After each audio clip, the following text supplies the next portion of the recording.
So in this video, we're going to be going over two strategies to help you get the maximum number of marks in the multiple choice questions.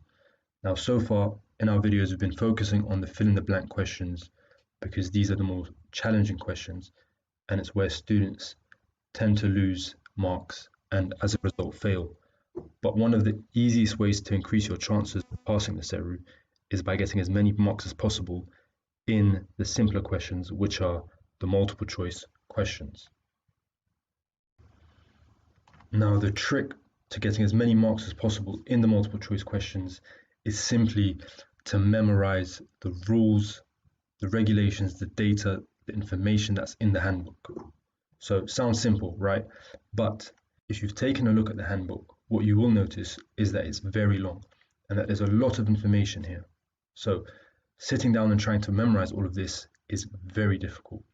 You've got long lists, you've got loads of rules, you've got key terms. There's so much on here that it's very difficult to memorize. So today we're going to be sharing a couple of resources to make it simple and to get as many marks as possible in those multiple choice questions.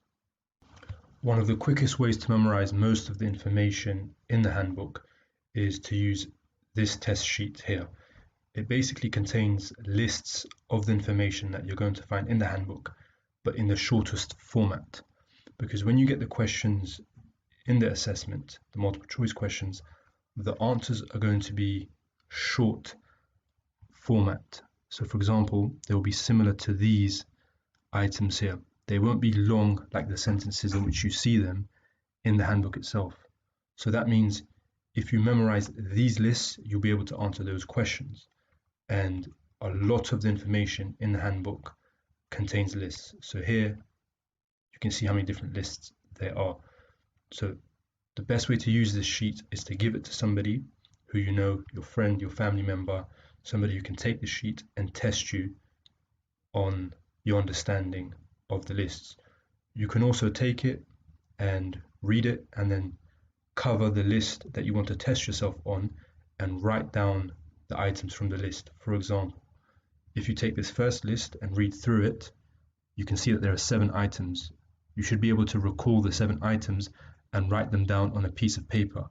You can continue to repeat that until you've fully memorized those 7 items. The number helps because if you can recall the exact number of items in the list, then you know that you've covered everything there is to know. So if you can recall the 8 signs of possible aggressive behavior, you know that you know everything that you need to know. So if a question comes up, you won't be unsure about any of the answers because you know already all of the different signs. So what we've done here is we've taken the information that you can find in the handbook and we've put it into a short format. So I highly recommend you use this test sheet. Again, if you do want it, just head onto the website, go to the WhatsApp icon, send us a message and we'll send it over to you. You won't need to sign up for anything or pay for anything. We'll just send it over to you. The questions are going to look like this. You have to remember the answers are quite short, the options that you're given. And so you don't need to memorize the whole sentence as you would see it in the handbook. The handbook is very long. It represents the information in its complete format, in long sentences. But in the actual questions, you're going to get short options and answers such as this. And if you've memorized the list, then you know straight away, okay, those are the answers. So when it comes to children or vulnerable people, it's important to do what regarding them? That is a list. And if you know the items, you know the answers, you know where to look for the answers.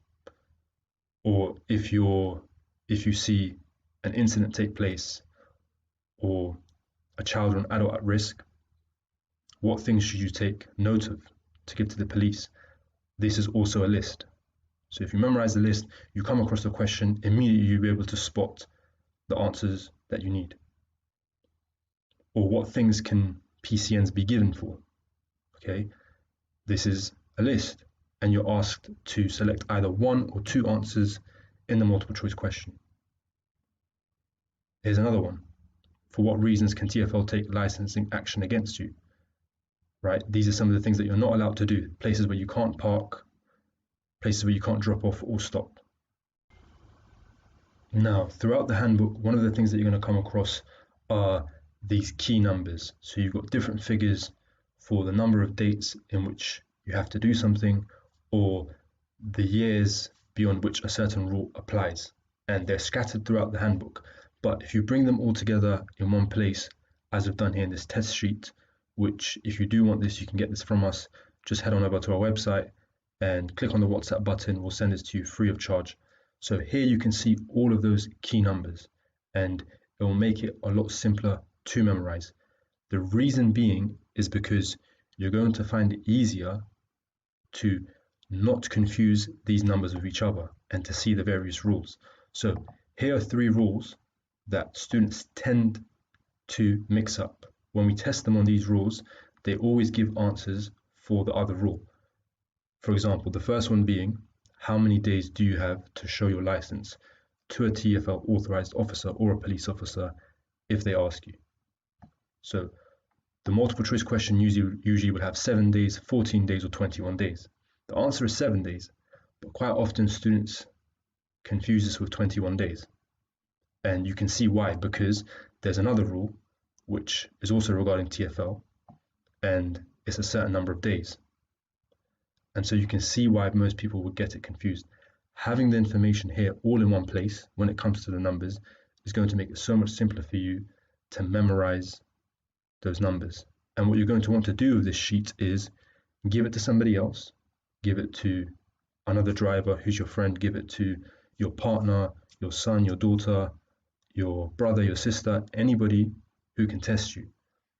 And because you have all the information in one place, it's going to be very easy for them to give you the question and for you to then answer it and then tell you it's right or wrong. So here are all the key numbers. And finally, once you've memorized the information in the lists and you feel confident that you know everything, what you're going to want to do is practice with some official format and up-to-date questions. So if you head on over to our website, you're able to access and sign up for our online course, which contains 400 questions with the answers that you can practice as many times as you wish with real SERU assessment questions. Now, for those of you who have been watching our videos and have been asking, does the course help with passing the SERU assessment? How do students who have taken the course do in the assessment? What sort of scores are they getting? I just want to show you some of the results that students have been sending in the last couple of weeks only. So typically students will send their results to us here. This is our WhatsApp support desk. So this is just one example. These are all from November. So this is the 21st of November. One of the students scored 96%. Another student scored 82%. So they will send their results in to us, and we then upload them onto our website. So you can go onto our website actually and see many results from students, but I'm just going to share some of the recent ones. So this was one from a few days ago. A student scored 80% on 2nd of December. He sent in his results. We have another one sent in on the 6th of November, scored 76%. One sent in on the 10th of November, scored 86%. Another one on the 10th of November scored 82%. 83% on the 19th of November. We have some others here from late October, some more over the last couple of weeks here, and generally 87, 68, 70, 74, 74, 81, 83, 81, 68, 83, 83, 75, 78, 62. So as you can see, the majority of students are getting scores well above the pass mark, which is only 60%. Some of them are scoring as high as 92%. We've even had students who have scored 100% in the past before, 96%. So take from this what you will, make up your mind for yourself, but I wanted to show you the proof for yourselves that many students are passing, and these are the results of students who have only recently sent in their results. I just wanted to show you our course where you can find 400 questions and answers exactly like these examples that we've just been doing, including multiple choice questions, fill in the blank questions, all of the questions that you need to prepare for your assessment. So if you haven't already started practicing, I would recommend you taking a look at our course. You can read our reviews, of course, look at some of look at some of the testimonials we have from our students, look at their past certificates, and even try some free practice questions before you go ahead and buy. At the moment, we do have a discount for new users of up to 50% for the online course. So do make use of this. You can use the course on your mobile phone, on a tablet, a laptop, a computer, whatever device you have. You can access your course and use it whilst you're on the go or you're at home. So the course contains all of the sections that you have in the handbook and the questions for each of the sections, as well as a mock test at the end of the course, which is timed just like the real assessment, and you will always be able to see the answers for any of the questions that you do. You can go back, look at your answers, see what you answered correctly, see what you got wrong, and reattempt the questions.